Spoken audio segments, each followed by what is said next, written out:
Hey, I'm Chris Carlisle. Welcome to the podcast Highways and Byways. It's a society and culture podcast about Texas.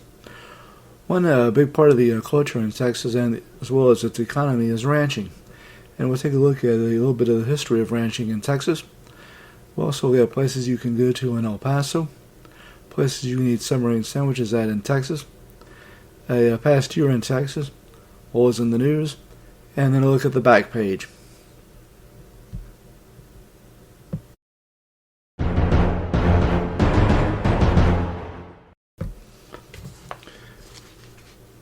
History of Texas ranching. Ranch comes from the Spanish word rancho. Now, ranching has always been part of the history, economy, and culture in Texas. Christopher Columbus brought the first Spanish cattle to the New World in 1493. The first cattle drives in Texas are said to have been 300 years ago.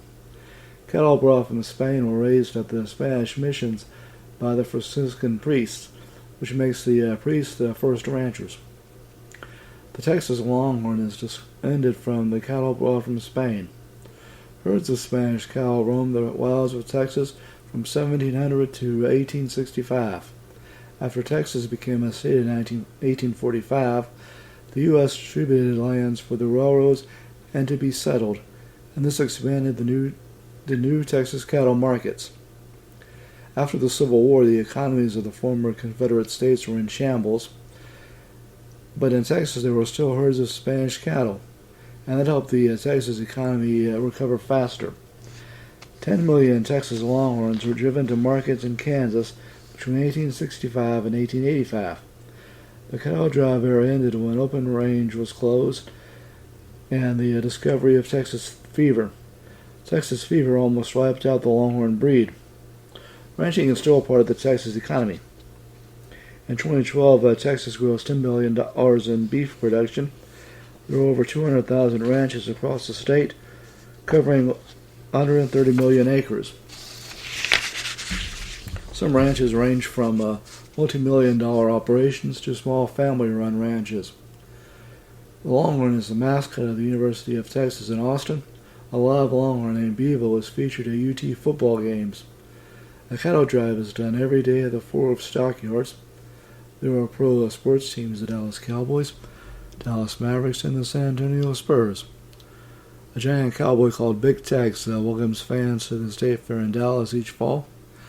The King Ranch, which was founded by steamboat captain Richard King in the 1850s, is owned by his descendants, and it's the biggest in the state. Now, when people think of the cowboy, they think of John Wayne. But there were all kinds of cowboys of different shapes, sizes, and colors, and there were cowgirls too. One of them was a former slave named Daniel Webster Wallace, who eventually was able to buy his own ranch. Some famous cowgirls were Julia Banks, Molly Goodnight, who was married to Charles Goodnight from the Goodnight Living Trail, and Margaret Borland, who was the first woman to lead a cattle drive. It does cost a lot of money to run a ranch, and many ranchers have invested in energy like oil and gas, and have also opened their lands for tours and also for hunting. You can go hunting at the YO Ranch in Central Texas and the Matador Ranch in West Texas, and you can take tours of the King Ranch. A lot of people go to rodeos in Texas, with the biggest being in Houston. There are also rodeos in Austin, Belton, Fort Worth, San Antonio, and elsewhere. My maternal grandfather worked as a ranch hand when he was a young man, growing up in Central Texas. I've been to rodeos in Houston, Brownwood, and Belton.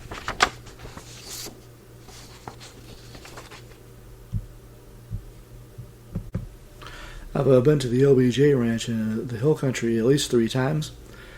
They don't just raise cattle on ranches anymore, they also raise horses, goats, zebras, and ostriches.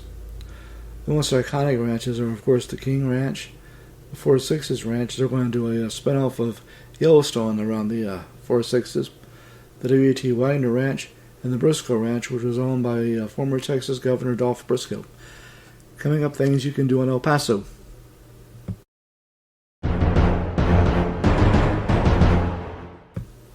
Alright, here are some things you can do in El Paso, or places you can go to in El Paso. El Paso, by the way, is in the Mountain Time Zone.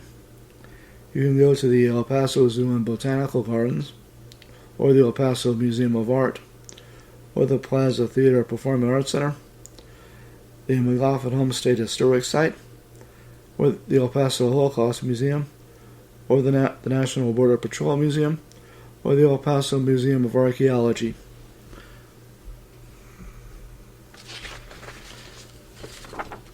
There's where you can eat submarine sandwiches in Texas. I'm not talking about Subway either. There was a Hoodie's subs in Round Rock, Cheba Hut Toasted subs in Austin, Antonini's subs in Texas City, New York sub in Dallas, Belladonna subs in Austin, Mr. Submarine in Houston, Tucci subs in Austin, and Grapevine subs and more in Grapevine.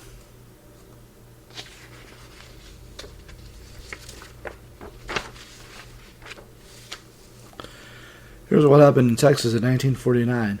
Governor Buford Jester passed away and was succeeded by Lieutenant Governor Alan Shivers. There were floods in Fort Worth in May and in Freeport in October. Some wildcatters found oil near Bowie. A bank robber in Baytown was arrested while getting a tan in his yard. And they had a home cleanup contest in McGregor. The Texas Longhorns beat Georgia in the Orange Bowl game. Radio stations KCUL in Dallas went on the air. It's now KAMM. KNAL 1410 in Victoria. It's now KITE. KTER 1570 in Turtle. It's now KPYK. WBAP FM 100.5 in Fort Worth. It's now 96.3 KSCS. KTRN 1290 AM and 97.3 FM in Wichita Falls. It's now KWFS. TV stations, KRLD TV at Channel 4 in Dallas. It's now KDFW. KLEE Channel 2 in Houston. It's now KPRC. KBTV at Channel 8 in Dallas. It's now WFAA. WOAI TV in San Antonio. WRR FM radio went on the air. In the Cotton Bowl, SMU beat Oregon. East Texas won the Lone Star Conference in football. Parton College won the Gulf Coast Championship in football. Rice was the 1949 Southwest Conference champions. And they went on to beat North Carolina in the 1950 Cotton Bowl game. Texas was the national champion in baseball. Texas Tech won the Border Conference in football. Texas Western beat Georgetown in the Sun Bowl. And Miss Texas that year was Bonnie Jean Bland. In news, they declared a state of emergency in Bell County because of the eclipse, which is going to be on April 8th. And Central Texas is expected to be a big part of the coverage area, and they're expecting a lot of people to come in. They had a groundbreaking at Baylor for a memorial to enslaved persons. Rochelle High School has a new principal. It's Wendy Mahan, who's been teaching for 20 years. The Girl Scouts in Belton worked on projects to help special needs students.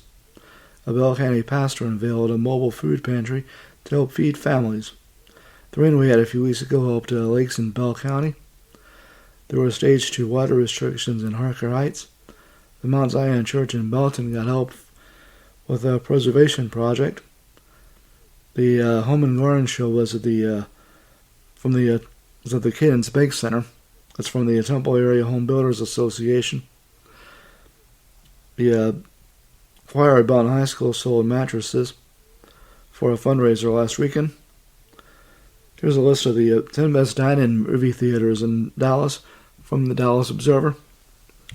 Sinopolis on Victory Lane, EVO Entertainment on Beltline, Angelica Film Center and Cafe on Mockingbird Lane, Look Dine-In Cinema on Technology Boulevard, Velvet Crown on McKinney.